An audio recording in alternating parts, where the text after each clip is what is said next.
बंकिमचंद्र चॅटर्जी यांनी रचलेल्या वंदे मातरम या राष्ट्रीय गीताला आज 7 नोव्हेंबर रोजी 150 वर्ष पूर्ण झाले। त्यानिमित्तानं देशभरात सामूहिक वंदे मातरम गायन करण्यात आले। ठाणे महापालिकेतही अधिकारी आणि कर्मचारी यांनी सामूहिक वंदे मातरम गायनानं या राष्ट्रीय गीताचा स्मरणोत्सव साजरा केलाय। सर्व जनमानसात देशभावना जागृत होण्यासाठी महत्त्वाची भूमिका बजावणाऱ्या वंदे मातरम या गीतास 7 नोव्हेंबर 2025 रोजी 150 वर्ष पूर्ण झाले। त्यानिमित्तानं भारत सरकारच्या संस्कृती मंत्रालयाने वर्षभराच्या कार्यक्रमाचं नियोजन केलंय। त्याची सुरुवात पंतप्रधान नरेंद्र मोदी यांच्या उपस्थितीत नवी दिल्ली येथे इंदिरा गांधी इंडोर स्टेडियम मध्ये मुख्य सोहळ्यानं झाले।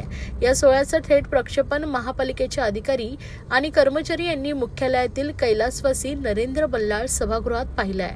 त्यानंतर अतिरिक्त आयुक्त प्रशांत रोडे, उपायुक्त उमेश बिरारी, उपायुक्त जीजी गोदेपुरे यांच्या उपस्थितीत वंदे मातरम या राष्ट्रीय गीताचे समूह गान करण्यात आले।